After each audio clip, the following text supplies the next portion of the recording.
ဥပုပ်ဒီများဆိုတာဝါဘာနဲ့မတူဝါတွင်းမှာအထူးကရုဆိုင်ပြီးတော့ဥပုပ်သတင်းနဲ့စောင့်တည်ကြဒါနသီလလည်းမပြုကြဘူးလားပြုကြတယ်ဒါကြောင့်ယခုလိုဥပုပ်သီလခံယူစောင့်တည်ကြရခြင်းသည်သူတော်ကောင်းတို့ရဲ့အလုပ်ဖြစ်သည်ကဲဥပုပ်သီလစောင့်တည်တာ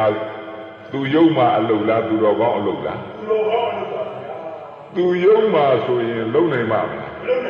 ကာယကံဝစီကံမနောကံကုသိုလ်ကောင်းမှုတွေဆုံးယုံပြီးမကောင်းမှုတကားတွေပွင့်တာသက်သက်ခုမှုကံမတုတွေနဲ့ပျော်ပါပြီးစီးပွားရေးကိုရပဲလုပ်မယ်ဘသူသိသိငတိမှာပြီးရောဆိုတဲ့စကားပုံလိုပေါ့နော်အဲ့ဒီလိုအလုပ်တွေရှောင်ကျင်၍ယခုလိုသတင်းတိုင်းဥပုပ်သီလခံယူရခြင်းသည်သူတော်ကောင်းတို့ရဲ့အလုပ်ဖြစ်သည်ယခုလိုဒါနာဥဒီပြုကြသည်သူတော်ကောင်းတို့ရဲ့အလုပ်ဖြစ်သည်လောဘဒေါသတဏမာနရှိတန်းတင်ပြီးမပြုတတ်တဲ့ကာယကအပြည့်ဝစီကအပြည့်မနောကံအပြည့်တွေပြုလုပ်နေတာကသူတော်ကောင်းအလုပ်ဟုတ်ပါမလားဟုတ်ပါဘူးသူတော်ကောင်းအလုပ်မလို့ရင်ဘယ်ပြန်လိုက်ရင်ဘာခေါ်မလို့ပြုပါလိမ့်ပါဗျာကာယကံများအားဖြင့်ကုသိုလ်ကောင်းမှုတွေဆုံးယုတ်တယ်ဝစီကံမှုတွေဆုံးယုတ်သွားသည်မနောကံမှုတွေဆုံးယုတ်သွားသည်အဲ့ဒီဆုံးယုတ်ပြပြသွားတာကိုသူယုံမှာယခုတော့သူတော်ကောင်းဆိုတာသူဒီကာယကံဖြစ်တွေကောင်းလာသည်ဝစီကံဖြစ်တွေကောင်းလာသည်မနောကံဖြစ်တွေကောင်းလာလို့သူတော်ကောင်းလို့ခေါ်သည်ရှင်းလေးရဒါသူတော်ကောင်းတဲ့သူယုံပါလေကောင်းပန်းလာလို့ပဲကောင်းကြရင်ကြမကြရင်ပန်းမယ်ပန်းကြရင်ကြမကြရင်ကောင်းမယ်ဒါပဲခင်ဗျားတို့ကထူးထူးဆန်းဆန်းထင်နေတာနော်ဒါကြောင့်ယခုမှာယခုလိုဒါနတွေပြုကြခြင်းယခုလိုငါးပါးတဲ့ကြောမောက်ရှစ်ပါးသောဥဘောသတိကဥပုပ်သီလတွေခံယူကြရခြင်းသည်သူယုံမှာလုံလားသူတော်ကောင်းလားဒါပေမဲ့တို့ပရိသတ်တွေခဏဘာလုပ်ကြတာတော့ကိုသူတော်ကောင်းလို့သိထားဟုတ်တယ်မလားကိုသူတော်ကောင်းအဖြစ်နော်ဒါနဲ့ကာယကံပြေဝစီကံပြေမနောကံဖြစ်နေနဲ့တသံသရာလုံးကမကောင်းမှုတွေနဲ့ပြီးမွေးလျော်ခဲ့ခြင်းကြောင့်ကောင်းမှုရေးရတယ်ဆုံးယုတ်ပြပြခြင်းကြောင့်မို့ယုံမာတဲ့အဖြစ်ကများသလားကောင်းတဲ့အဖြစ်ကများသလားကိုယ့်ဟာကိုယ်ချိန်ဝင်တဲ့ချိန်ကြီးတစ်ဖက်တော့စောက်ထိုးသွားမှာကောင်းတဲ့ပဲသွားပါဗျာကဲဒီတဲ့အလုံးသူတော်ကောင်းဆိုတာသာသနာ့ဘာမှလည်းရှိသည်ရှိဘူးလားရှိပါဘူးသာသနာ့တွင်မှလည်းပူ၍လုံးတင်ပြီးရှိသည်ရှိဘူးလားရှိပါဘူးဒါသူတော်ကောင်းလို့သိထားပါနော်တရားနာလို့ဆိုတာဒါပဲထပ်ထဟောတာပဲဒီဒါပြီးပုံစံတစ်မျိုးစီပေါ့အာဘောဆိုတာတစ်မျိုးဒီတဲ့ဘုရားရှင်ပွင့်တော်မူလာသည့်အခါကျတော့သူတော်ကောင်းတဲ့ကျော်မောက်၍ခုခင်းဆိုရှေပေါ့နော်အရိယာသူတော်ကောင်းသရာတဲ့ရှင်းပိုက်ကလေးကအရိယာပိုလာသည်အရိယာသူတော်ကောင်းအရိယာသူတော်ကောင်းကိုချာသိတာသူတော်ကောင်းဆိုတာကတော့သာသနာတွင်သာသနာ့ဘာမြည်သူမဆိုမလုံးတတ်ကြဘူးလားအဲ့ဒီတဲ့အရိယာသူတော်ကောင်းဖြစ်ဖို့လိုသည်အရိယာသူတော်ကောင်းဆိုတာကဘာဒီလုံးလို့ဘယ်လိုကျင့်ရလဲဒေါသရဲ့ကင်းရာကိုအာယုပြု၍ကျင့်သုံးသည်ဒေါသငြိမ်းသည်ရှင်းလေးရဲ့ဒေါသခေယောနိဗ္ဗာန်မဟုတ်လားလောဘယမဲ့ကိုယ်တဖို့တဲ့ကြည်ပြီးလောဘယမဲ့တည်ရှိတန်းတင်၍မကျင့်သုံးပဲလောဘရဲ့ကင်းရာကိုသိမြင်၍ကျင့်သုံးသည်ယကေဒေါသခေယောမောခေယောဣဒံဝစီနိဗ္ဗာန်ကိုသူတိမအရိယာဖြစ်မှာကိုဒါမို့တဏှာဆွဲမာနဆွဲဒိဋ္ဌိဆွဲသားဆွဲသမီးဆွဲလင်းဆွဲမယားဆွဲအဆွဲတဏှာဥပါဒံတို့ရဲ့ကင်းရာကုံရာကိုသိမြင်ပြီးကျင့်သုံးသည်ဒါအရိယာသူတော်ကောင်းငါနဲ့ငါသာနှိမ့်เสียမြင်ဤငါပြုလို့ရသေးသလားနဲ့မာမာနာကင်းရာကုံရာ ချုပ်ငြိမ်းရာကိုသိမြင်၍ကျင့်သုံးနေထိုင်ကြတတ်ခြင်းသည်အရိယာသူတော်ကောင်းလို့သာသနာတွင်ကြာတော့တဆင့်တိုးတက်လာသည်တက်ပါဗျာကိုယ်တွေ့ကြည့်ဒါနသီလလောက်တင်တောင်းတင်မလားတို့တင်းတိမ်မလားကြည့်ဒါနသီလလောက်တောင်းတင်လို့ရှိရင်သူယုံမှတော့သာတယ်သူတော်ကောင်းပဲဒါဒီအရိယာသူတော်ကောင်းပြောင်းမလားလို့ကိုအဲ့ဒါကခွဲတန်းချကြည့်လောဘဒေါသမောဟတွေကတရားတွေဘယ်တော့ပဲပြောတကယ်တွေးတဲ့အခါလောကီမှာအလုတ်တန်းနဲ့လုပ်ငန်းချကြည့်လိုက်ခြင်းအဟုတ်တန်းလုပ်ငန်းချကြည့်တဲ့အခါရှီတန်းကထွက်လာတော့လောဘဇံဒေါသဇံတွေနဲ့မိုးမုံပြီးထွက်လာလို့ရှိရင်တော့အရိယာသူတော်ကောင်းအဖြစ်ကတော့ဝေးသွားအောင်မယ်တို့သူတော်ကောင်းတွေကနော်ဒါကြောင့်အရိယာသူတော်ကောင်းတွေအလုတ်ဆိုတာကတော့လောဘရဲ့ကင်ရာဒေါသရဲ့ကင်ရာတဏမာနဒိဋ္ဌိအစွဲတို့၏ကင်ရာမာနတရားတို့၏မာနကျင်းမှုတို့ရဲ့ကင်ရာကုံရာချုပ်ငြိမ်းရာသိမြင်၍ကျင့်သုံးတတ်တော်အရိယာသူတော်ကောင်း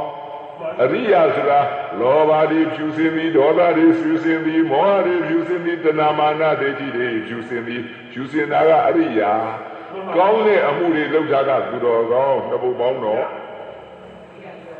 အရိယာသူတော်ကောင်းဒီကိုယ်တော့ဒါနသီလဘာဝနာနဲ့နေကြတာလောကီသူတော်ကောင်းတော့မဟုတ်ဘူးလားဟုတ်ပါဘူးဒါပေမဲ့လောကီသူတော်ကောင်းလောက်ကိုမနေကြိုးစားနေကြတာဒီလောက်နဲ့တင်းတိမ်မနေနဲ့နော်ဒါမို့ယခုလိုဥပုပ်သီလဆိုတာကတော့တာရကလေးနဲ့ထုတ်ပြပါမယ်သူတော်ကောင်းတွေအလောင်းတော်ကြီးတွေသူတော်ကောင်းတွေအလုတ်ကိုအပြုတ်ဖို့တူယူလုပ်ကြရသည်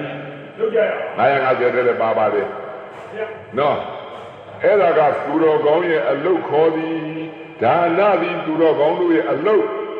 သီလသည်သူတော်ကောင်းတို့ရဲ့အလုတ်ယခုဥပုပ်သီလသည်သူတော်ကောင်းတို့အလုတ်သူတော်ဘာအသက်သားမှုတွေခိုးမှုတွေကာမတုမှုသားသူရာကျူးလွန်မှုလောကီအာယုံကာမဂုဏ်ပျော်ပါမှုကတော့ပုထုဇဉ်သူမိုက်တို့ရဲ့အလုတ်သူယုံမတို့ရဲ့အလုတ်အလုတ်ချင်းခွဲကြသည်တို့ဘာလုပ်နေတာလဲဟုတ်တယ်မလားဘာလုပ်နေတာလဲဒါကြောင့်ရှေးအရိယာသူတော်ကောင်းတွေလေခုလိုဥပုပ်နေ့ဒီမှာဆိုရင်ဥပုပ်သီလဆောက်တည်ကြသည်ကိုရှိတာကိုလှူဒန်းကြသည်လှူဒန်းဘူးလားလူသားမဆိုတာနဲ့တဲ့အလောင်းတော်တွေများဆိုလို့ရှိရင်မိမိဥပုပ်နေ့ဆိုကိုတတ်နိုင်တဲ့ဒါနသီလဆောက်တည်ကြတယ်မှန်ပါဗျာတို့ဖရာအလောင်းတော်ယုံမင်းဇတ်တော်မှာဓာတ်ပြားတွေပေးလိကျိုးကိုတွေသွင်းဖရာအလောင်းဒါသိပြီးသားပါအဲ့ဒါကဓာတ်ပြားသချင်းနေနဲ့ရှိနေတာလေပေးလိကျိုးကိုလေသိပါဗျာအဲ့ဒါကြည့်ထားပါဥပုပ်နေ့ဆိုတော့သူကတလိษံဆိုတော့ဒုဒလူလိုမှတ်သားတာမရှိဘူးနေ့ရက်တွေကိုနေ့စွဲတွေရှိရလား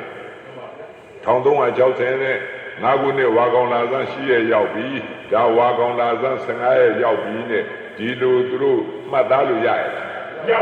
မရညာတော့လဲကောင်းရင်မှမောကြည့်လို့ရှိရင်လာကြီးပြီးွားလို့ရှိရင်အော်သူတော်ကောင်းတွေကျင့်သုံးတော့လာပြီးနေဖြစ်ပြီ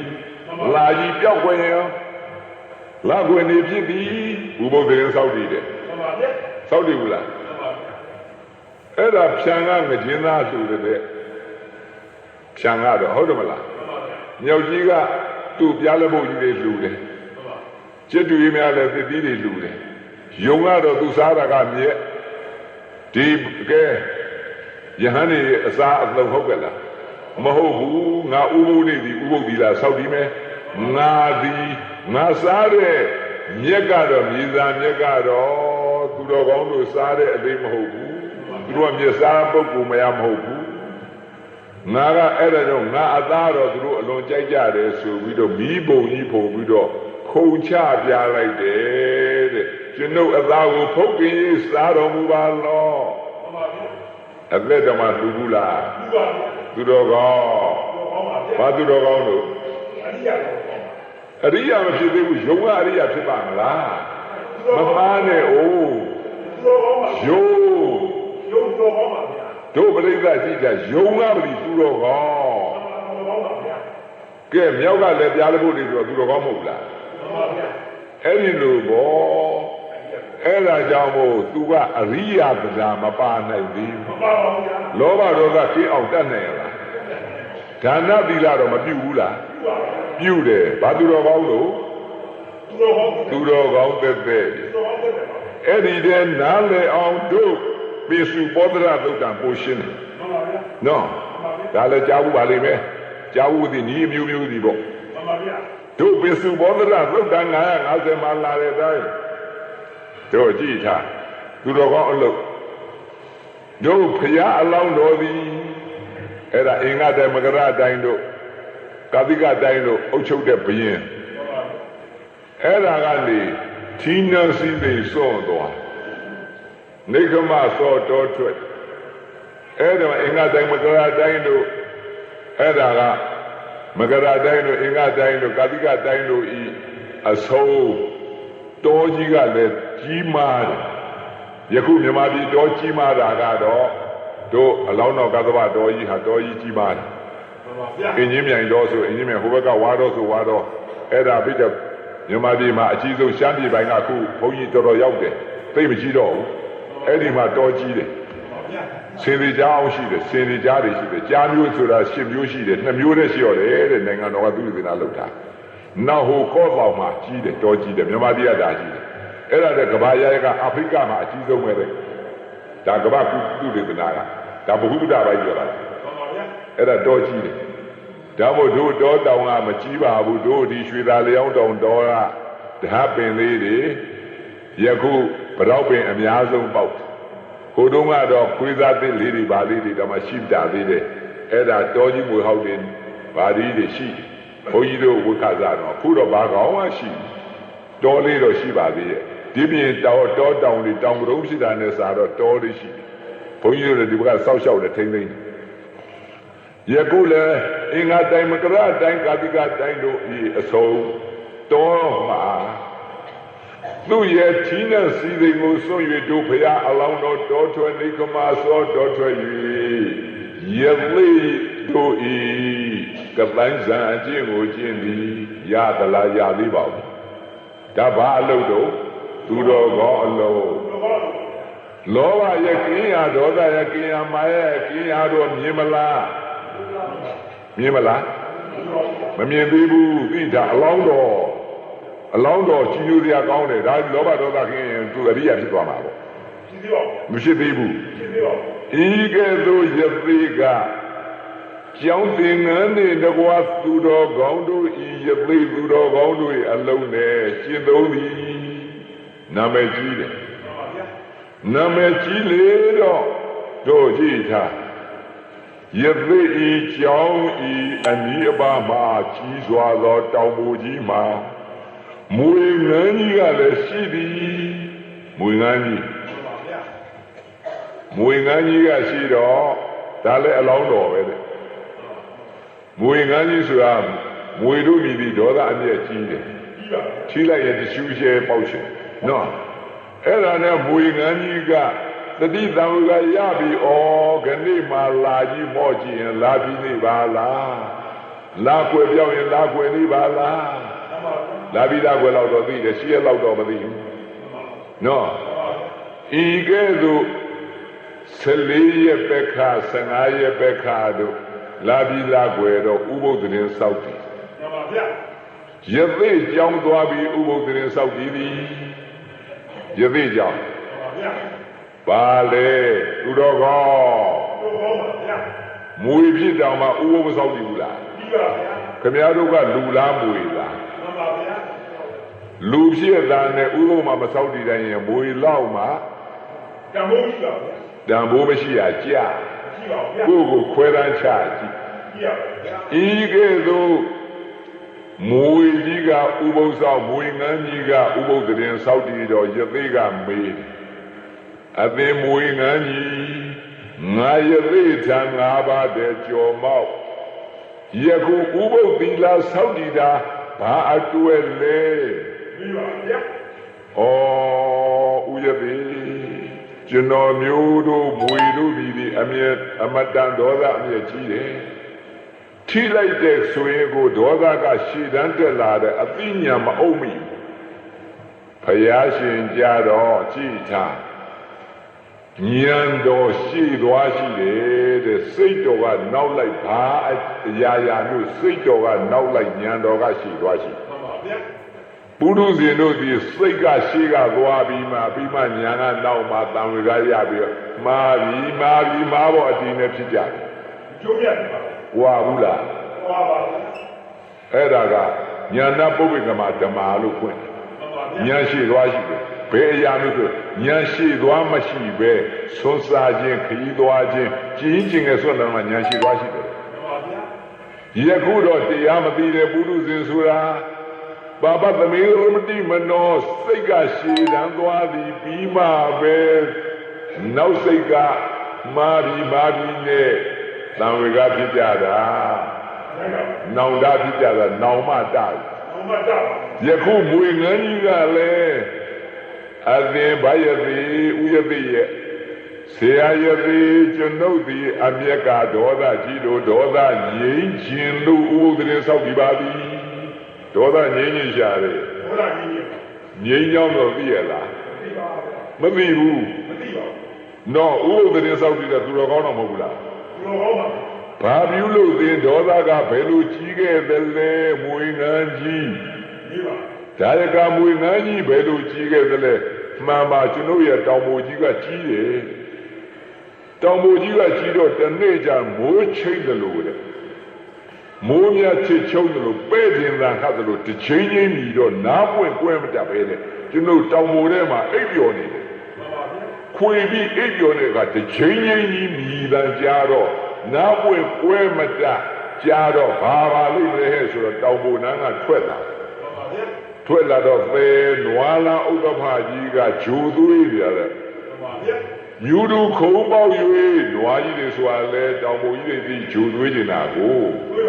သူ့အလေးချင်းကငါတောင်ပေါ်နန်းကြီးလာဖြစ်စီရမလားဒင်းတော့သိရောမဲဆိုတအားကိုပေါက်တတ်လိုက်ပါရောတဲ့ပေါက်တတ်ပြီးအစိတ်ကအမီးကအာရပါရဆွတ်တဲ့မွေငန်းတပြန်တောင်မှမရှိဘူးနွားကြီးဒီအဲ့နာနဲ့ဘိုင်းကနေလဲပြီးသေပွဲဝင်သည်ဝင်တော့ဩ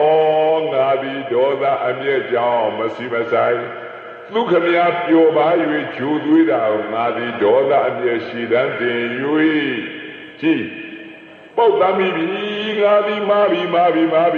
ငါဒေါသရဲ့ငြိမ်းရာဥပုသ်ဆောင်တော့ဒေါသရဲ့ရှည်တန်းတင်ပြီးဥပုသ်ဆောင်နေတယ်။ဆောင်ပါဗျာ။ဘာကြောင့်လဲဘုရားကဥပုသ်သတင်းဆောက်ပြီးဆိုဒေါသငြိမ်းရဘုရားရှင်ပွင့်တော်မူတော့ပြန်ဟောတယ်ဒါကအလောင်းတော်တွေဖြစ်ဘုရားရှင်ကဥပုသ်ဆောင်တယ်ဆိုတာတဲ့သီလံအာဒေါသောဒါနကအလောဘောလို့သီလံအာဒေါသောဇာတိဒုက္ခနာဟောတိသီလံ၅ပါးတဲ့ကြောမောက်၈ပါးသောဥပုသ်သီလစောင့်တရားခြင်းသည်အာဒေါသောဒေါသကုံရာကိုမြင်မှာဒေါသကုံရာမျက်မှောက်ပြီးကျင့်သုံးပြီးတော့ဥပုသ်တရားစောင့်ဒီပါဒေါသကုံရာမြင်ခဲ့သောဇာတိဒုက္ခအမိဝမ်းနဲ့ပြိဿံတွေတည်နေတဲ့သမုဒိဇာတိအများကြီးတဲ့ဇာတိယခုခဏဖြစ်တဲ့ဒေါသဇာတိတို့သည်ခဏဖြစ်တာခဏိကဇာတိစိတ်တဲ့သိထားဇာတိနှမျိုးသိတာကွဲတာတရားနာလို့ဆိုအဲ့လို point လေးတွေကိုစူးစမ်းတိုက်နာနော်ဟောရဲဆိုတာကသိသိချာချာဟောရတယ်နော်ကရုစိုက်ပါအဲ့ကြမှာဇာတိဆိုတဲ့ခဏိကဇာတိအမိဝမ်းနဲ့ကိုလဆလာကသမုဒိဇာတိဇာတိဘယ်နှမျိုးတို့နှမျိုးပါအဲ့ဒါသမုဒိဇာတိဆိုတာတဘွားမှာတခါရဲ့ဟုတ်တယ်မလားဟိုဘက်သိပြီးမှဖြစ်မယ်မသိနိုင်ဘူးယခုပြစ္ဆကသိတာခဏိကဇာတိခဏဖြစ်တဲ့ဒေါသဇာတိလောဘဇာတိတို့ရဲ့ကိုယ်ရာသိခဲ့သောဇာတိဒုက္ခဒေါသဇာတိကြောင့်ဖြစ်ရတဲ့ဒုက္ခတရားတို့သည်နာဟောတိမဖြစ်စေငြိမ်းအေးသွား၏ ဒေါသကိုရငြိအေးရကြည့်ရင်ရတယ်အဲ့ဒါကဥပုပ်တယ်များခုတော့အဲ့ဒီလိုမဟုတ်တော့ငါကနေဥပုပ်ကြီးနဲ့နင်းလက်ဖင်ကကြသတိထားဥပုပ်ထွန်းမှနင်းတော့သိရောမယ်ဟဲ့လာဘူးလားဒီနေ့တော့နင်းကနေဥပုပ်ကြီးတော့မပြောသေးဘူးလက်ဖင်ကကြမှပြောမယ်ဆိုစုံလို့ပေါ့အဲ့လိုဆိုရင်သူဒေါသရှိတာကတင်တာဟုတ်ပါအရိယဇတ်ပြောင်းမှာမပြောင်းဘူးဒါကြောင့်မွေကန်းကြီးကဒေါသရဲ့ကုံကျင်လို့ပါဗျာတဲ့ကုံရလားအလောင်းတော်ရှိသေးတာမွေကန်းကြီးဇတ်တော်ပေါင်းတော့သူကသာရိပုတ္တရာအလောင်းတဲ့ဘုရားရှင်ကနော်ဒါကြောင့်အလောင်းတော်ဘဝကဒေါသကင်းရလားပုရုဇဉ်ဘဝရှိသေးတာဥပုသ်တရင်တော့မဆောက်တည်ဘူးလားတို့လေဥပုသ်တရင်တော့ဆောက်တည်ပြီးတော့ဘာကင်းရမှာတော့မကင်းရင်တော့သိမထူဘူးနော်ဟုတ်လားတို့တွေကအဲ့ဒီများဆိုးများနေပြီလားပေါက်ချင်ပါလေဗျာနောက်တစ်မျိုးကလာပြန်တယ်နော်မြေခွေးတစ်ကောင်ကဝှကျင်းကထွက်လာဝှကျင်းကထွက်လာပြီးတော့မှကောင်းငင်မောကြီးတော့လာပြီးတဲ့အခါလာကြီးပြောက်ွယ်တဲ့အခါလာွယ်သူတော်ကောင်းတို့ဥပုသ်တရင်ဆောက်တယ်ဥပုသ်ဆန်ဆောက်တယ်အဲ့ဒါဆရာရသေးတံဥပုသ်သီလ၅ပါးတည်းကြောမော၈ပါးသီလများပေးသနာပါဥပုသ်တရင်ဆောက်တယ်သင်ဥပုသ်တရင်ဆောက်တည်တာဘာအလိုရှိလို့တော့ကျွန်ုပ်ကဒေါသငြိမ်းချင်လို့မဟုတ်ဘူးသူကတမျိုးကျွန်ုပ်ကတဲ့အစမေမောတယ်လောဘတဏှာကြောင့်ဆင်းရဲဒုက္ခလက်တွေ့ခဲ့အဲ့လောဘငြိမ်းချင်လို့ဒုက္ခငြိမ်းချင်ဒါမြင်အစကြောင့်ဘယ်လိုများတွေးခဲ့သလဲအသိမြေွေတဲ့ငါဆရာရသိကိုပြန်ပြောင်း၍သင်ပြောကြအောင်လို့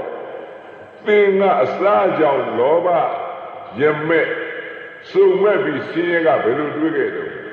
ကျွန်ုပ်ဒီတောင်ချေရင်မှာအစာရှာထွက်ခဲ့သည်ဝကျင်းကထွက်၍အစာရှာထွက်ခဲ့သည်ထွက်တဲ့အခါမှာဘာသာမှမရဘူးတဲ့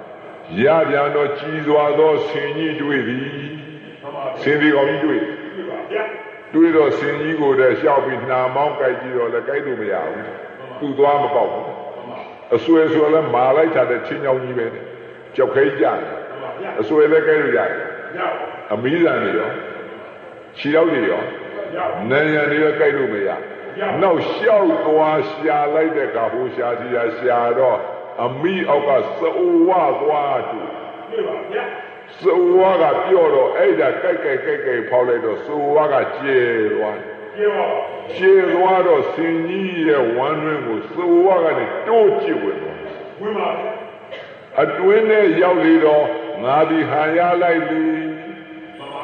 စိုးဝကလည်းလေပေါက်မရဘူးလားလေရှူတော့သူကမသိသေးဘူးသိပ္ပံကြီးကမတတ်ဘူးအောက်ဆီဂျင်ကမရရင်လေမရရင်သိမယ်ဆိုသူသိရလားမသိရှာသေးဘူးတိရစ္ဆာန်ဘဝကိုအဲ့ဒီကြတော့မှသူကငါကစိုးဝါကသူတိုးဝင်တာတော့အပေါက်ကကျဲနေတော့လေဝင်တော့တော်သေးတယ်ဩငါဝလင်းစားရတော့မယ်ဟန်ကြလိုက်လေအသွေးဒီတော့အသေးနှလုံးဒီစားအတွင်းကအသားဒီစားငါရသက်ပါဟန်ကြပြီမကြောက်မကြပဲနဲ့ဒီထဲတင်အိတ်ဒီထဲတင်နေဒီထဲတင်စားရရင်ကောင်းလေရဲ့အစားမဲ့မောတာမဲ့မောဘူးလားအစားမဲ့မောလိုက်အဲ့ဒီဒီမှာအစားမဲ့မောတဲ့တရားကူကဘယ်လိုတော့လောဘလောလို့ပါတဲ့နာလောဘသူတင်္ဂါလေးပါရလားညီကိုရဲ့လူရဲ့လို့ပါရလားလောဘနှိမ့်ဆက်တာဒါမဲ့လောဘနှိမ့်ဆက်တယ်ဒေါသနှိမ့်ဆက်တာပဲမဟုတ်လားနှိမ့်ဆက်တော့အစားကြောင့်ဒေါသနှိမ့်ဆက်ကြသည်ယခုလည်းတို့တွေပစ္စည်းကြောင့်လောဘဒေါသနှိမ့်ဆက်ကြသည်အဲ့ဒါကပစ္စည်းကြောင့်အိုးအိမ်ပစ္စည်းဗန္ဒာရှုမှုယရနာတွေကြောင့်နှိမ့်ဆက်လို့ဆင်းရဲလို့တချို့မလှဓမ္မကြီးသိဆုံးရတဲ့ဘဝတွေကများတယ်များဘူးလားများခဲ့တယ်ယခုမှလည်းအဲ့ဒါငါဝလေးစားမယ်လို့သူကထင်တာသူထင်လို့ဟုတ်ခဲ့လားဟုတ်ပါဘူးစိန်ကြီးဓာမိဝိနာသန္တိကိုရနာစိန်ကြီးဓာမိဘဝိတတိမမျော်လင့်တာတွေဖြစ်တာဖြစ်ပါဗျအဲ့ကြတော့ဟိုကနေကပူစင်ကြီးဤသားရည်တွေက6ကြည်သွားပြီးတော့စိုးဝါကပိတ်သွား ပိတ်သွားတော့မှောင်တိကျသွားလေရှူလို့မရတော့အဲ့ကြတော့ခက်ပြီးမိုးပြီးတော့ဟိုတိုးဒီတိုးရှာလို့လည်းမရဘူးအမလေးတိုးလိုက်တာပိုက်ထဲကိုတိုးကြကိုခေါင်းကအမွှေးမရှိတော့ဘူးတဲ့ပြောင်းတာရှိသေးလားဘာကြောင့်တိုးရတာတော့လောဘနှိစ္စတာလောဘနှိစ္စတာလောဘနော်ဒါကြောင့်ဤလောဘတဏှာနှိစ္စခြင်းကြောင့်တိုးလို့မရငါတော့ဩသေးရတော့မှအပေါက်လည်းရှာလို့မတွေ့လေမုန်းပြီးသေးရတော့မှလို့ပိုင်တွေချတို့မိုးကြီးကြီးတော်ရွာချလိုက်အဲ့ဒါရေတွေကမိုးရေတွေကဆူဆူပြီးတော့ပွားသွားပြီးအယောင်လေးထွက်လာတော့စိုးဝါကနည်းနည်းလေးပွင့်လာအဲ့ကြမှာကြိုက်ဖောက်ပြီးတော့မနဲ့တိုးထွဲတော့နဘူးကိုပြောင်းလို့တဲ့နဘူးကိုပြောင်းပြီးတော့အမွှေးမရှိဘူးတဲ့အဲ့ဒါကိုမှတ်တမ်းတင်ချတာအဲ့ဒါနဘူးပြောင်းသောသူသည်အစားခုံမဲ့သည်မှန်ပါပါကဲကိုနဘူးလည်းကိုဆုံးဖြတ်ချက်ချကြနဘူးပြောင်းရင်ပါတယ်လို့စားကြည့်ရပါဗျာအစားမဲ့နဘူးပြောင်းရင်အစားမဲ့အစားခုံမဲ့သည်ကာယအဲ့ဒါကကြည်အင်္ဂဝိဇ္ဇာနီးဟုတ်တယ်မဟုတ်လားဒီကေစုကဒါနဲ့နဘူးပြောင်းတယ်လို့ကိုကိုဆုံးဖြတ်ချက်ချအဲ့ဒါနဲ့လာတော့မှမှန်လားပါဆရာရဲ့သိရဲ့ကျွန်ုပ်ဒီဆင်ဝင်ထဲမှာအတိတ္တဒုက္ခဖြစ်ခဲ့ပါတယ်လောဘတဏှာကြောင့်ဖြစ်ပါသည်ဒါကြောင့်အဲ့ဒီလောဘတဏှာကိုပြင်းဝေရေးအတွက်ယခုရှိပါသောဥပုသ္တိလာပေးသနာတော်မူပါဘာငြိမ်းခြင်းလို့တော့သောသောမူရန်ကြီးကတော့ဒေါသငြိမ်းခြင်းလို့ဒါမို့ဒေါသငြိမ်းရာရှိညာတော်လည်းသိရလားမရှိလို့လား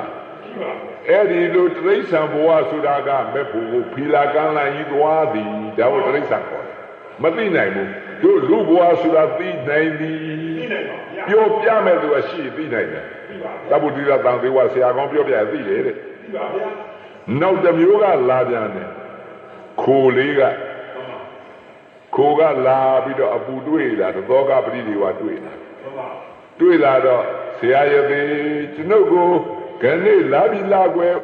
ပြေဆုံးခြင်းကြောင့်စိတ်ထဲမှာဒီစားတဲ့ခါမှလည်းပူလောင်သည်သွားတဲ့ခါမှလည်းပူလောင်သည်နေတဲ့ထိုင်တဲ့အခါမှလည်းပူလောင်သည်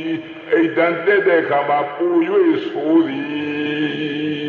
ဒါကြောင့်ကျွန်ုပ်ရှင်းလာစွာသောခုမာလေးပြေဆုံးခြင်းကြောင့်ပူရပါသည်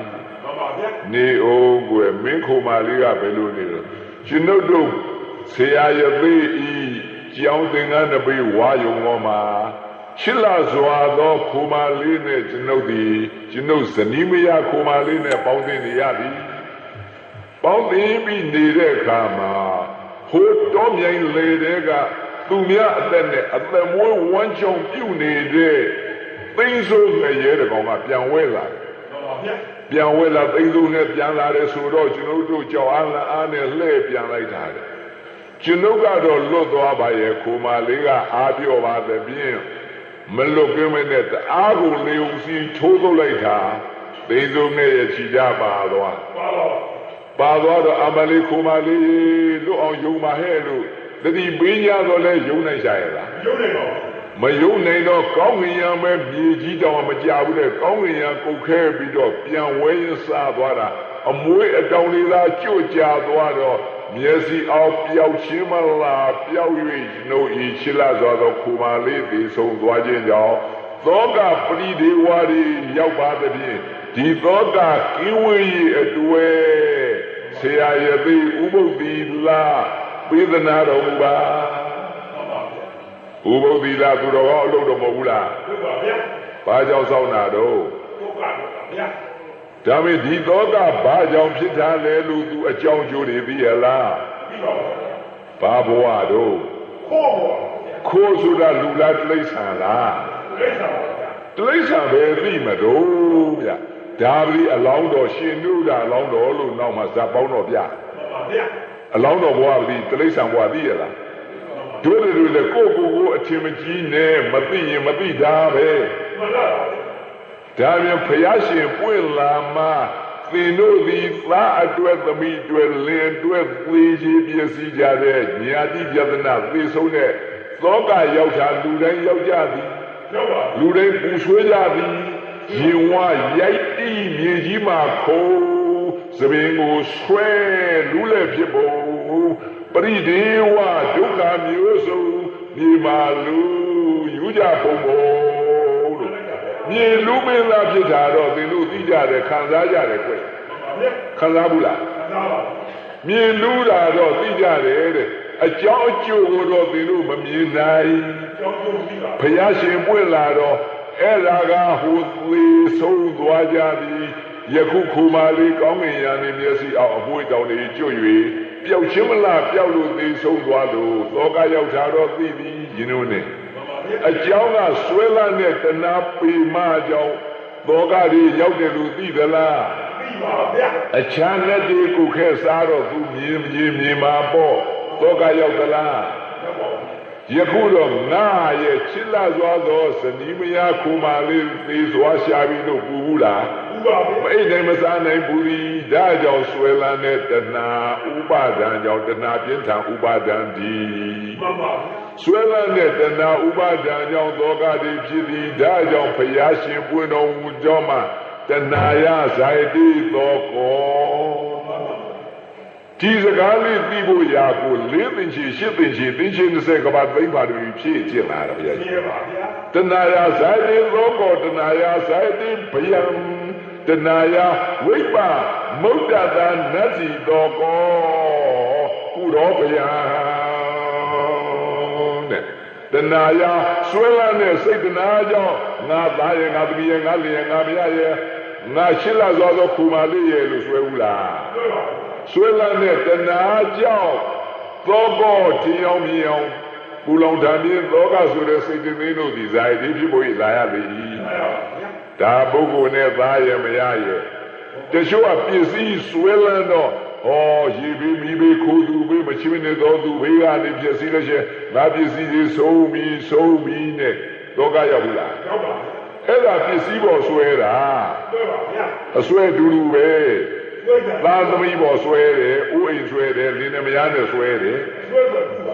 ဆွဲလို့ရှိရင်ခင်ဗျားတို့အနေနဲ့အများနဲ့ပူတာပဲပူပါဗျာပူဘူးလားပူပါဗျာပူတဲ့ဟာဒီဟာသားတွေဖြစ်လာတာသူများဟောမသိလဲဘုန်းကြီးများလည်းအဆွဲရှိတယ်ပူတာပဲတဲ့ဘုရားကတော့သူများအပူကြီးအောင်ဟောတယ်ဓမ္မဂတိကဘုန်းကြီးသူကသူ့မေတော်ပြန်တော်မူတော့သူကပြက်ဒီကန်းထဲမှာသင်္ကန်းကောင်းချုံကိုတယ်မှန်ပါဘူးအရှင်ဘုရားလာထွက်အခါနာမှာခါတိုင်းအရှင်ဘုရားဟောလို့ဒီပြီးတော့သောကတွေငြိမ်းရတယ်အရှင်ဘုရားဘာလို့ငိုရတော့အဲ့ဒါကသူများအမေဟာဒါငါအမေဟာလို့ဆိုအဲ့ဒီငါနာကိုဒီငြိမ်းခဲ့ပါလေဟုတ်တယ်မလားဒီငြိမ်းခဲ့ပါအဲ့ဒါကြောင့်သိတာအစွဲရှိရင်မငြိမ်းဘူးအစွဲမရှိရင်ငြိမ်းမှာဘသူရဲ့လို့ငါရဲ့လို့မပါဘူးပါဘူးဗျာအထင်မကြီးနဲ့မှန်ပါဗျာဟုတ်တယ်မလားတရားမသိရင်အဲ့ဒါကြောင့်အစွဲရှိရင်ပူဇင်သောကမြောက်ဘူးလားရောက်ပါဘူးဒါမို့ဘုရားရှင်ပွင့်လာမှတဏှာယဇာတိသောကောအကြောင်းကျိုးကိုဟောသည်ဆွဲလန်းတဲ့တဏှာကြောင့်သောကတွေဖြစ်သည်မဆွဲလန်းတဲ့လောကရအနန္တသေကြီးပစ္စည်းတွေပူရလားမဆွဲလန်းတဲ့ပစ္စည်းတွေအနန္တပစ္စည်းတွေပူသလားမပူပါဘူးတချို့ကမိမိပစ္စည်းလေးမရတာအမွေလေးမရတာနဲ့သောကတွေရောက်လို့ငိုတလုံးကြီးတလုံးဟိုမဲ့စရဟုစိန်တို့တိုင်းပြည်ကြီးပါပြက်လို့ဘာမှမရှိဘူးပြိုပြက်သွားတာကဲငိုပါလားငိုနေပါဗျာငိုသလားငိုနေပါတိုင်းလည်းငိုပါဆေးလေးတောက်တော့ပြက်ဘူးဆေးလေးကြိုကြောက်လို့ငိုပါဗျာဟုတ်တယ်မလားမှန်ပါဗျာအဲ့ဒါတကယ်ပြက်စီးဘူးလားပြက်စီးပါဗျာဘယ်လိုပြက်စီးတဲ့တံမိုးတွေမရှိဘူးလားရှိပါဗျာအဲ့ဒါကြောင့်မဆွဲလန်းရင်မပူပါဘူးဆွဲလန်းလို့ပူတယ်လို့ဘုရားရှင်အတိလင်းဟောတာဘုရားပွင့်တော်မူလာမှဟောတဲ့တရားမှန်ပါဘူးငါကမပွင့်ခင်တော့ပုထုဇဉ်ဘဝတိရစ္ဆာန်လည်းသိတယ်ငါသားငါသမီးကြောင့်မို့ပူရသေးခြင်းဆိုပြီးတော့ဥပုသ်တရင်စောင့်ကြည့်ရတဲ့ဒါနသီလပိတတ်တဲ့လူတိုင်းမီယောမလာဓမ္မတာလောကီသူတော်ကောင်းအလုပ်ဓမ္မတာပါဒီတဲ့အရိယာသူတော်ကောင်းစမပြောင်းဘူးပြောင်းပါဘူးဟုတ်တယ်မလားမပြောင်းကြဘူးအဲ့ဒါကြောင့်မို့ဒီသောကပရိဒီဝါတွေဖြစ်ဘူးလားဖြစ်ပါဗျာဖြစ်တယ်ဒါမြင်အဲ့လိုမှသူခုတော့သိဘူးလားသိပါဗျာကဲအများအယူကတော့ပုထုဇဉ်တုန်းကတော့ဆွဲလို့ပူတာလို့သူသိရလားသိပါဘူးသေလို့ပူတာပဲ တပည့်တော်ချစ်လာသောခူမလေးကောင်းငင်ရမှာမျက်စိအောက်ပျောက်ချင်းမလားပျောက်လို့အမွှေးတောင်းရတာကြွကြသွားပါတယ်ဗျာပျောက်သွားခြင်းကြောင့်တပည့်တော်ပူလိုက်တဲ့ပူလိုက်တာဒီအဲ့လိုလည်းမရစားလို့လည်းမပြောအိတ်တန်းတက်လို့ရှင်သာ၍ပူပါတယ်ဗျာအိတ်တန်းမှာထိုးကြမတတ်ပူပါတယ်ဗျာလောကကိဝေယအတွက်ဥပုသ္တိလာပေးသနာတော်မူပါဒီလာလေးနဲ့သွားပြီးတော့အာကိုတယ်ဖျားရှင်ပွင့်လာမှတဏှာရဆိုင်တွေတော့ကောအစွဲရှိလို့ပူသည်မှန်ပါဒါအဖတ်တည်းဟောတာအစွဲရှိကပူဒုက္ခမုတ်ချဧကံလားအစွဲမရှိဘဂတိငြိမ်းချမ်းလုံးသက်သာမစွဲမဲ့ယူထွတ်ဘူးစိတ်မှမြူများမရှိပါကလားမယူပဲကြည့်မစွဲပဲကြည့်ဘဂတိစိတ်မှအေးလာပါကလားမယူမစွဲအေးဘူးလားအေးပါဒါမှအစွဲစိတ်ဒီမရှိသေးလို့နော်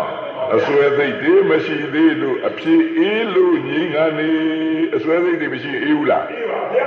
ဒီလိုသိဖို့ရာလေးကိုလွယ်တယ်မထင်နဲ့နော်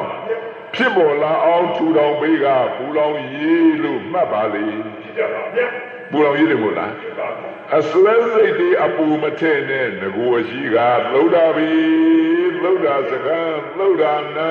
စံမြန်းပျော်ပျော်နေ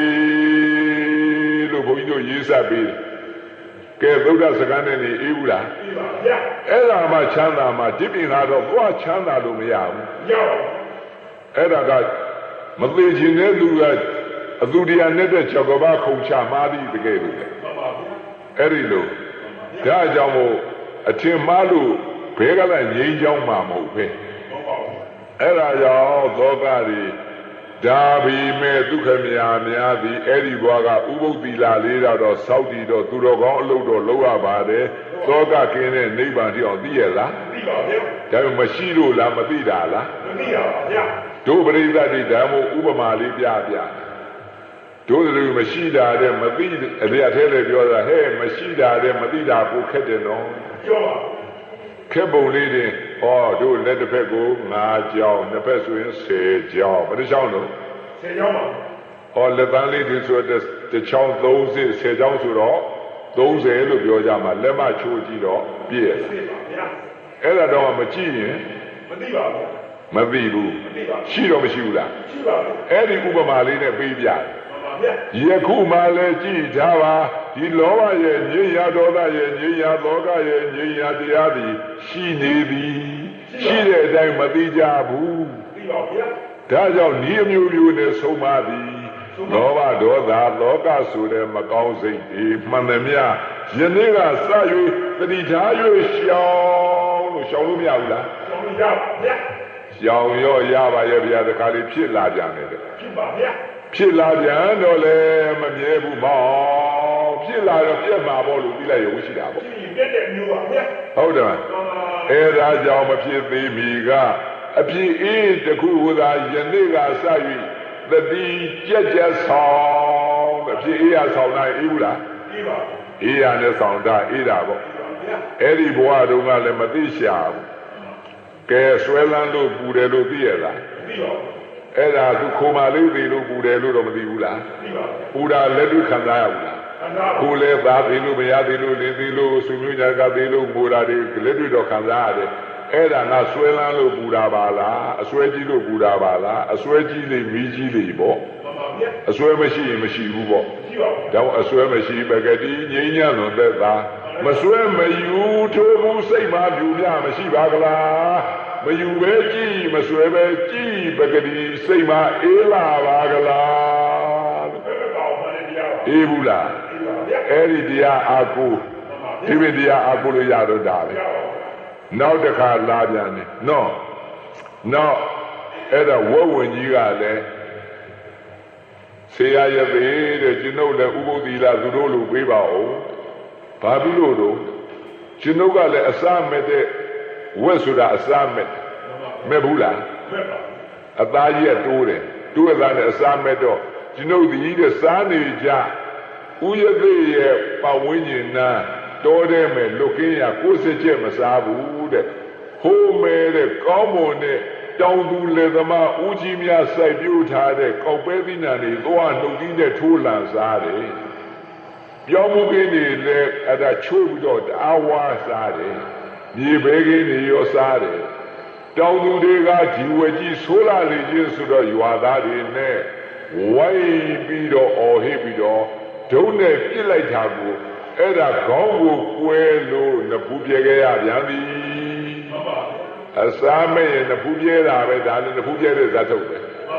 အစားမဲ့လို့အဲ့ဒါကြောင့်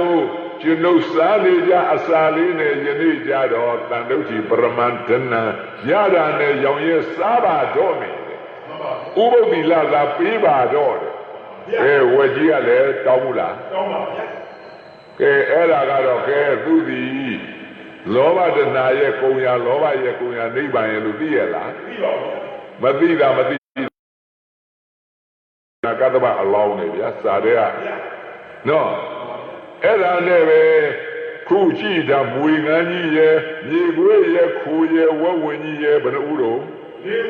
၄ဦးနောက်ရသေးကြီးနဲ့ပေါင်းတော့၅ဦးပါဗျာအဲ့ဒီ၅ဦးကိုဥပုပ်တိလာဆောက်တွေကပြင်စုဘောဓရသုတ်တံလို့ခေါ်တယ်မှန်ပါဗျာအဲ့ဒီ၅ဦးကနောက်ရသေးကြီးကလည်းသူကဇာမင်းရင်သာရတာငါဒီတိုင်းပြည်သနေပြည့်ရှင်မင်းငါနဲ့ကသာနှိုင်းပြမြင်ပြီ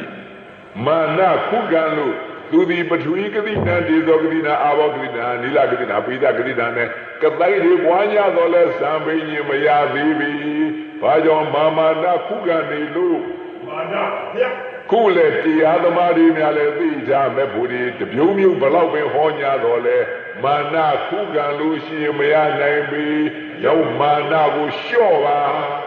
ကြောကျိုးပဲဖူးမြော်မှန်လျှော့ယုံကြည်စွာနဲ့နာပါယခုတော့ဖူးမြော်မှန်တင်းယုံကြည်စွာနဲ့နာနေလို့မယုတ်တည်ုံနဲ့နာလို့ရပါမလားမရဘူးနော်မှန်တင်းလို့ရပါမလားအဲ့ကြတော့မှဟိုဂန္ဓမရဏတောင်ကတို့ပိစိကဗုဒ္ဓကသူတော်ကောင်းရဲ့သိအလောင်းတော်ကြီးဖြစ်တယ်အလောင်းတော်ရဲ့သိကြီးသူတော်ကောင်းကြီးငါသွားတတိပေးဦးမှာသူသည်သူလူလာတဲ့ကတိုင်းဆန်တော်မရရှာဘူးမဲ့ဖို့ဆိုတာကဝေးပါသေးရဲ့အလောင်းတော်ပဲရသေးတယ်မလို့အလောင်းတော်ကိုမဲ့ဖို့ရရင်စစ်တောင်းဝင်သွားမှာပေါ့အဲ့ဒါနဲ့ပဲမရသေးဘူးလို့သွားပြီးတော့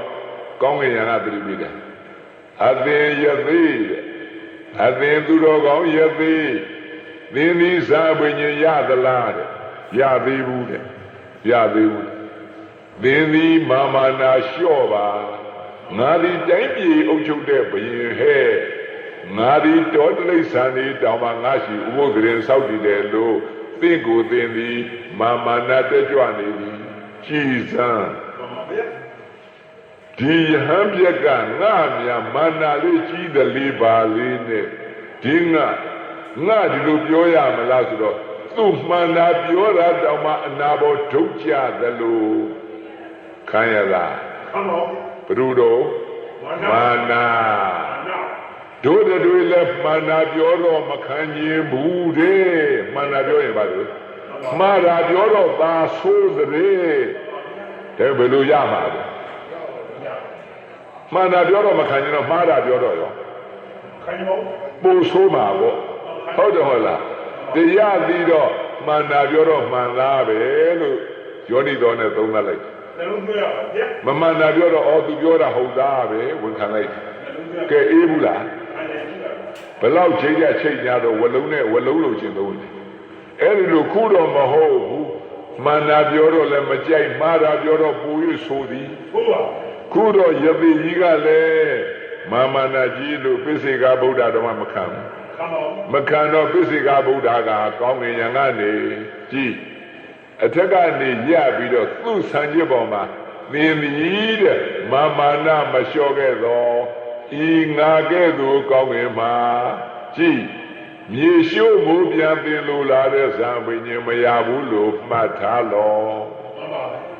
သင်သည်တိပြာမဆိုတာနဲ့ကောင်းငင်ရံကမြူမရှိဘူးငါခြေမုံဒီဖွာချလိုက်မယ်ဆိုခြေတော်တစ်ချက်ကပွတ်ချလိုက်ပိစိကဗုဒ္ဓဖွာဘွားနဲ့မြေမုံတွေကြတယ်သူ့ခြံကြီးရသိတဲ့ကြကဲသင်အဲ့ဒီမြေမုံတွေကိုငါပြစ်ချတဲ့ခြေမုံတွေတော့မှဖယ်ရှားနိုင်ရလားက ကဲသင်မာနမလျှော့ရင်သင်သည်သင်လိုလားတဲ့တရားတို့မရနိုင်ငါသည်ကန္နမသရတောင်းတော်ကြွားများအဲ့ကျမတန်ခါရောက်ဟုတ်ပြီတဲ့ငါလာချီချွတ်တဲ့ကျေးဇူးရှင်ကို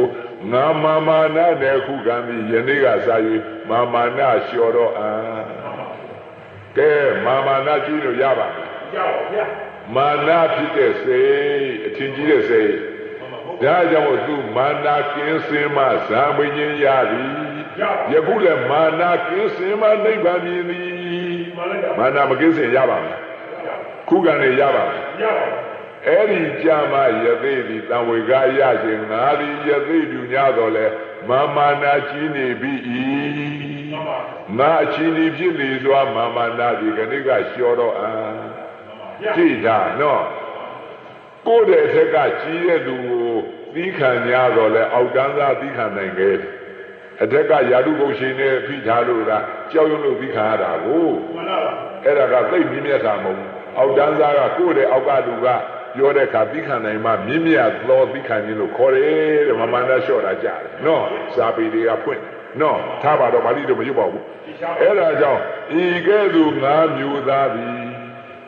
အလောင်းတော်ကြီးများသည်ဥပုသ်တည်ဆောက်တည်တဲ့သူတော်ကောင်းခေါ်သည်ဒါကြောင့်ယခုလိုဥပုသ်တည်နေတိုင်းသီလခံယူခြင်းသည်သူတော်ကောင်းတို့ရဲ့အလုတ်ခေါ်သည်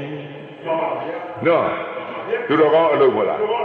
ဒါကြောင့်ဒီပင်စုဘောပဒရာသုတ်တမှာလေသူတော်ကောင်းတို့ရဲ့အလုတ်သည်နှုစဉ်ဘဝကငါတို့လုတ်ခဲ့ဘူးသည်ငါဘုရားရှင်ဒီထိုခါကယသိဘုရားရှင်ကထိုခါကမွေကန်းကြီးသည်သာရိပုတ္တရာအလောင်းအဲ့ဒါမြေခွေးသည်ရှင်မောက္ကလန်ရဲ့အလောင်းခိုးသည်ရှင်နုဒာရဲ့အလောင်းဝက်ဝန်းကြီးသည်ရှင်မာကတ္တဗရဲ့အလောင်းရဲ့လို့အလောင်းတော်တွေများ950မှာလေသူတော်ကောင်းအလိုဥပုသ်တည်ဆိုတာလေသာသနာ့ဘအခါမှာလေစောက်တည်ဘူးသည်အဲ့ဒီတဲ့ငါဘုရားပွင့်လာတဲ့အခါမှာလောဘရဲ့ကင်းရာဒေါသရဲ့ကင်းရာနော်တဲ့လောဘရဲ့ကင်းရာဒေါသရဲ့ကင်းရာတဏှာမာနဒိဋ္ဌိခေါ်တဲ့ဆွဲလမ်းမှုတွေအလုံးစုံရဲ့ကင်းရာထိုကင်းရာကုံရာချုပ်ရင်းရာကိုသိမြင်၍ကျင့်သုံးခဲ့သောဖြူစင်သောအကျင့်နဲ့သူတော်ကောင်းအလိုလုပ်တော်နှမျိုးနှစရသောအရိယာသူတော်ကောင်းခေါ်သည်ကဲဘာသူတော်ကောင်းလဲအရိယာသူတော်ကောင်းဆက်ပြောင်းဘူးလားပြောင်းသွားတယ်ဒါကြောင့်အစွဲကင်းစင်နိဗ္ဗာန်မြင်ဤတွင်မရ၏မာနာကင်းစင်နိဗ္ဗာန်မြင်ဤတွင်မရ၏လောဘဒေါသမောဟကင်းစင်နိဗ္ဗာန်မြင်ဤတွင်မရ၏လောဘဒေါသမောဟမရှိဝိမု တ်တိမြည်သိသူမှာလွန်ချမ်းသာတို့လောဘဒေါသတွေကင်းရမယ်နေရဘူးလားဒါကြောင့်ခဏိကစ၍သိထားနော်မကောင်းစိတ်တွေးလောဘစိတ်ကကောင်းသလားကောင်းပါဘူးဒေါသစိတ်ကကောင်းပါဘူးဆွဲလန်းတဲ့စိတ်တွေကောင်းပါဘူးတဏှာဥပါဒဏ်တွေကောင်းပါဘူးမာမနတွေကောင်းပါဘူးမကောင်းတဲ့စိတ်တွေခုဖြစ်ပြီးသားရှိလို့လားရှိပါဘူးမရှိဘူးလို့အသိမထူးဘူးလားထူးပါခုမရှိတော့အဲ့ဒီဟာတွေကဖြစ်တုံးကဖြစ်ပြီးပြက်ခဲ့တဲ့ယခုငြိမ့်နေပြီအင်းကြီးရာစကမရှိဘူးလားရှိပါဘူးတော့မကောင်းစိတ်တွေးမဖြစ်သေးလို့မိမိစိတ်မှာအဖြစ်အေးလို့ငြိမ်ခံနေလို့သိတာ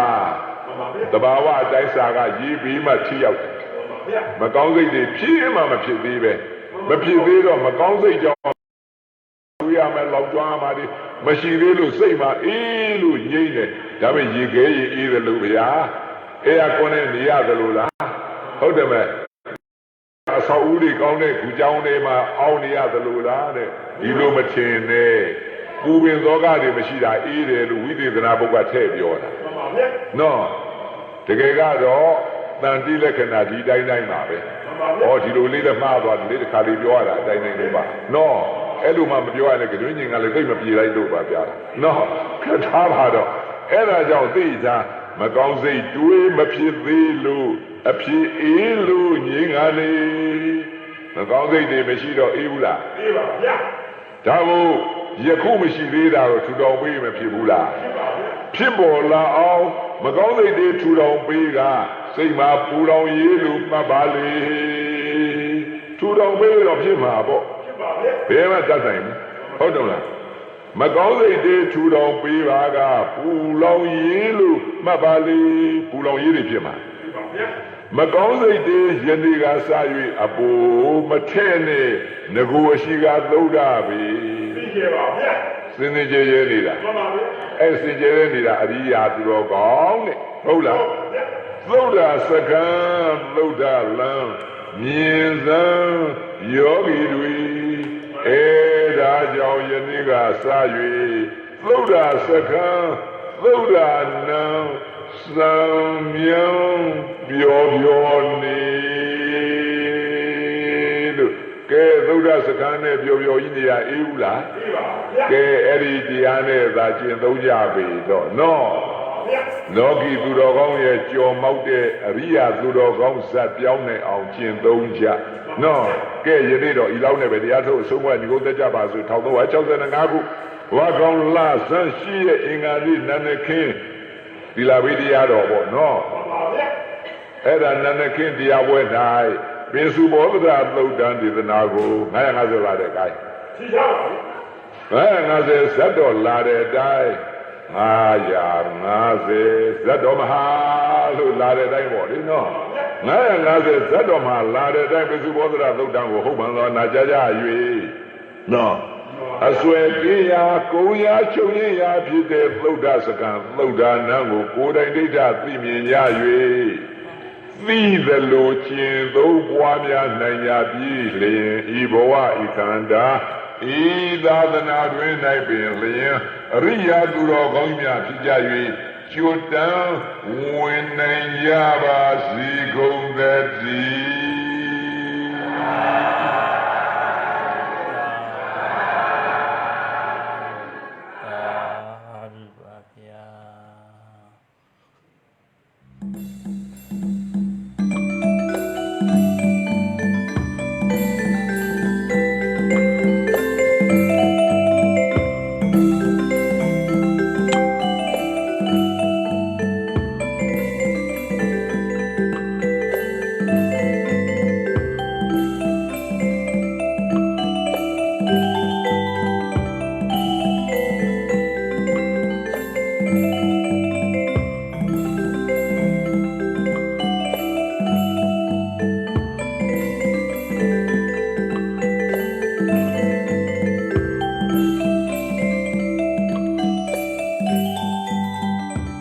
ကျမ်းမှာချမ်းသာကြပါစေမင်္ဂလာပါ